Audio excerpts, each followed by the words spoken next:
नमस्कारम सदगुरु। हमारे शास्त्रों में और मंदिरों की मूर्ति कला में भी कई तरह के जीव जैसे गणों और यक्षों को दर्शाया गया है। क्या ये वही जीव हैं जो मानसरोवर में आते हैं? सिर्फ दो संस्कृतियां हैं जिन्होंने इसका कुछ हद तक उल्लेख किया है। भारतीय संस्कृति में ये बड़े रूप में मौजूद हैं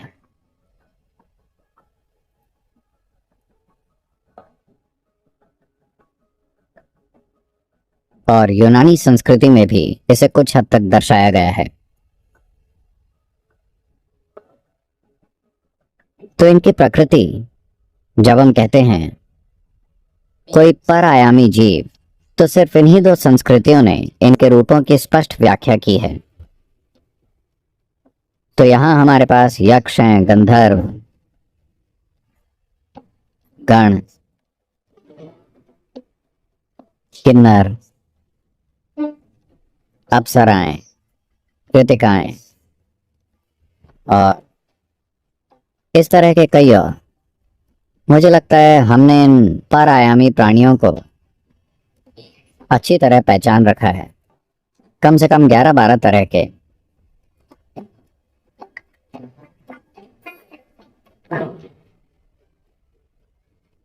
यूनानियों के पास भी ऐसी ही संख्या है। शायद अगर इतने नहीं भी तो कुछ कम होंगे, पर उन्होंने भी इनकी पहचान की है।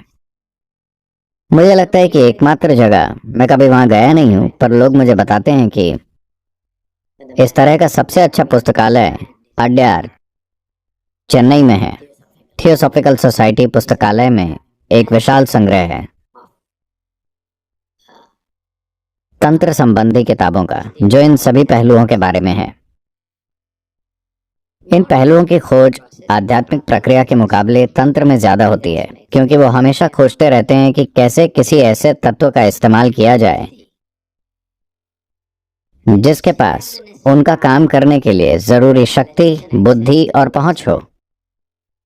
वो हमेशा खोजते रहते हैं कि कैसे किसी चीज को गुलाम बनाकर उनके फायदे के लिए इस्तेमाल किया जाए। तो इन पहलुओं की खोज आध्यात्मिक प्रक्रिया के मुकाबले तंत्र में कहीं ज्यादा होती है। लेकिन आध्यात्मिक प्रक्रिया में मुझे लगता है गौतम बुद्ध ने खुद इन चीजों की काफी चर्चा की है कि कैसे उनकी साधना के दौरान उनका सामना तरह तरह के जीवों से हुआ, जो कि उनके साथ होता ही है जब कोई कुछ खास पहलुओं में प्रवेश करता है। खास तौर से जब हम एक और जगह पर काफी चीजें हुई हैं, पर खास तौर से जब हम ध्यान लिंग की प्राण प्रतिष्ठा की ओर बढ़ रहे थे, तो इस तरह के जीवों का वहां रोज आना होता था, हर तरह के। मैं उन्हें श्रेणियों में बांटकर उनको नाम नहीं दे सकता कि ये था, ये वो था, लेकिन वो साफ तौर पर अलग अलग थे, इतना तय है। इसमें दो राय नहीं, एकदम साफ तौर से अलग। उनकी ऊर्जा, उनका रूप, उनका सब कुछ, ये सब वहां थे, पर मैंने ध्यान नहीं दिया। पर एक और जगह पर मैंने इनमें से कुछ पर ध्यान दिया है, लेकिन ये कई तरह से बेकार है, क्योंकि इनमें से कोई भी, कम से कम जो मुझे मिले, कोई भी मेरे लिए कोई आध्यात्मिक महत्व नहीं रखता। तो अगर मैंने उन पर थोड़ा ध्यान दिया भी, तो जैसे ही मुझे ये आभास हुआ कि यहाँ कुछ नहीं है, तो मैंने उन चीजों से अपना ध्यान हटा लिया, क्योंकि इनका कभी भी कोई आध्यात्मिक महत्व नहीं था। उनका सिर्फ अस्तित्व में महत्व है। अगर आप अस्तित्व को खोजना चाहते हैं तो हाँ, लेकिन अगर आप इसे जानना चाहते हैं तो वो किसी काम के नहीं है, क्योंकि वो बस एक दूसरे रूप में है और आपके जितने ही अनजान हैं। शायद कुछ अलग तरह की क्षमताओं वाले, जो आपको अविश्वसनीय लगेंगी, पर मुझे यकीन है कि आपकी क्षमताएं उनको अचंभित करती होंगी, नहीं तो वो नहीं आते, है ना? जैसे वो आपको असाधारण लगते हैं, आप भी उन्हें असाधारण लगते होंगे, इसीलिए तो वो आते हैं। इन दिनों मुझे इतना आराम नहीं है, पर उस समय घर के चारों ओर कोई दीवार नहीं थी और सुबह हर दिन लगभग 5:45-6 बजे जब सूरज उगता है, मैं रोज आकर बाहर कॉरिडोर में बैठता था। और मंदिर अभी तक बना नहीं है। मैं मंदिर को बस अपने मन में बना रहा हूं। हर रोज वहां बैठकर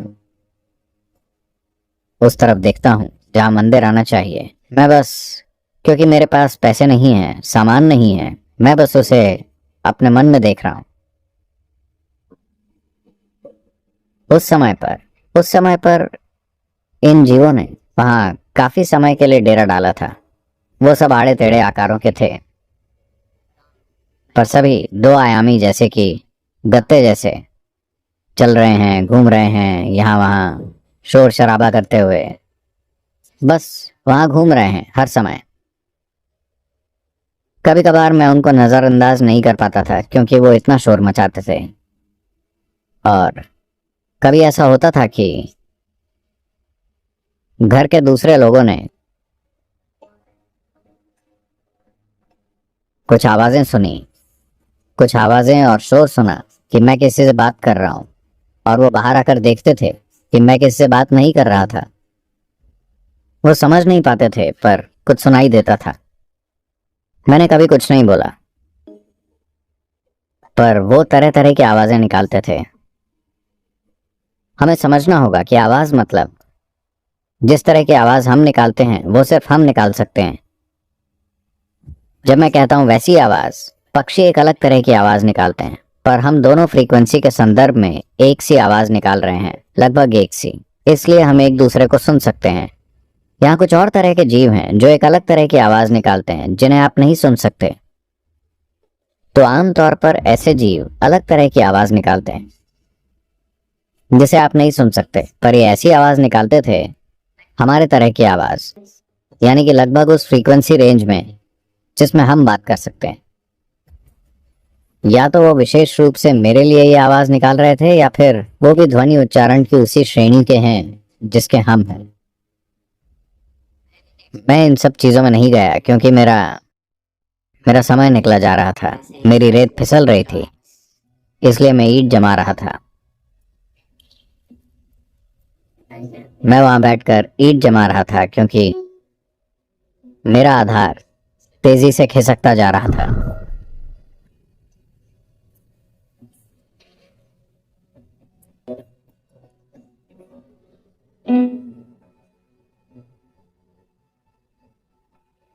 तो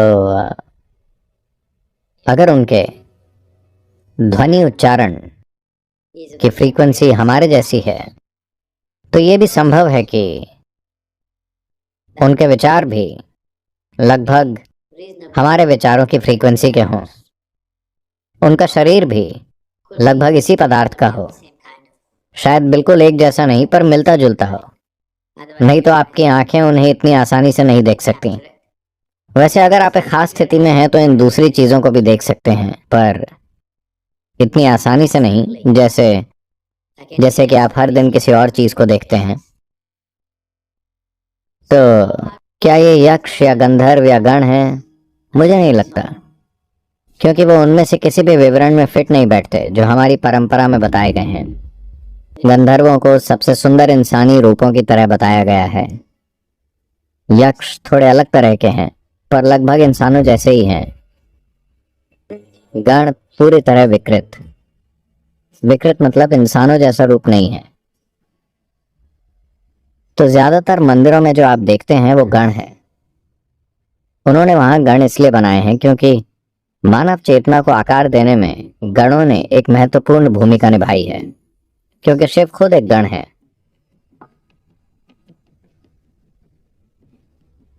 और क्योंकि वो एक गण है तो उनके आसपास भी गण मौजूद रहे। ये शिव के लोग हैं, पर शिव ने एक रूप धारण किया। उन्होंने एक मनुष्य का रूप धारण किया ताकि वो मनुष्यों के साथ प्रभावशाली हो सके, पर उनके दोस्त अपने पुराने ही रूपों में रहे। शिव का रूप काफी शक्तिशाली था, प्रभावशाली था।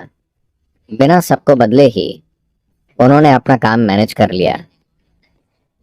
तो गणों के रूप हर जगह मौजूद हैं।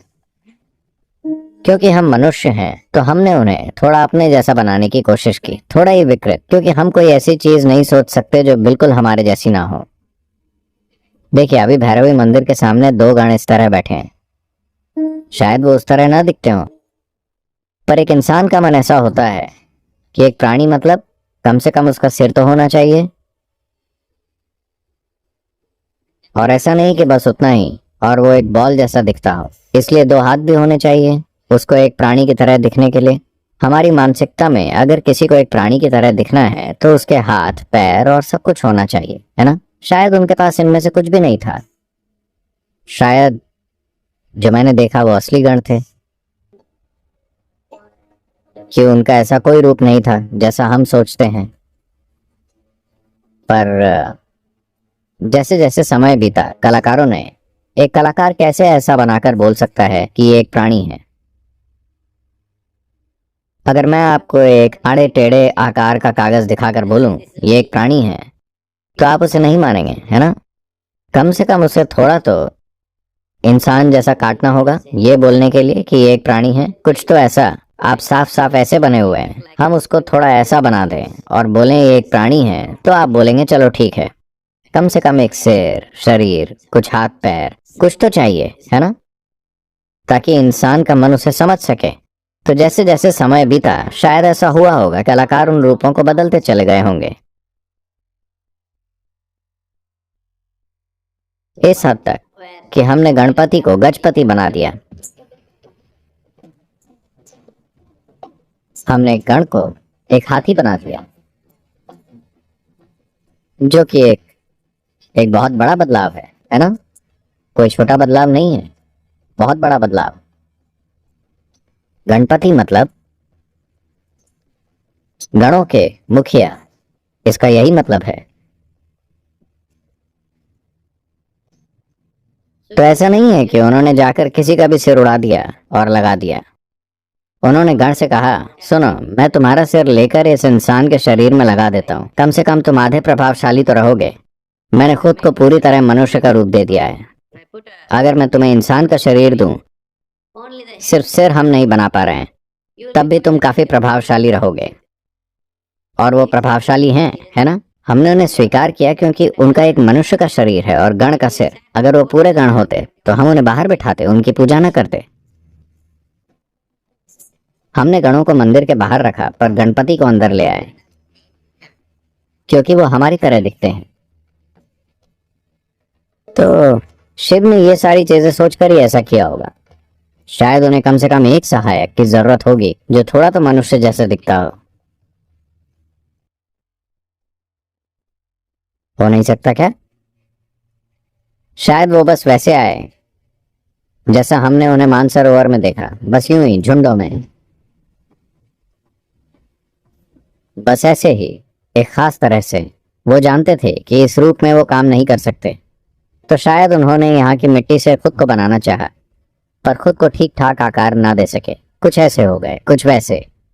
मनुष्य में भी तो सभी एक जैसे आकार के नहीं आए, है ना?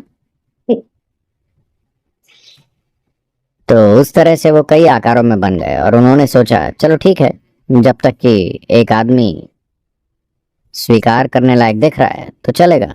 शायद कॉन्फ्रेंस में जाने के लिए शिव को एक और आदमी चाहिए था, तो उन्होंने उस गण का सिर लेकर इंसान के शरीर में लगा दिया।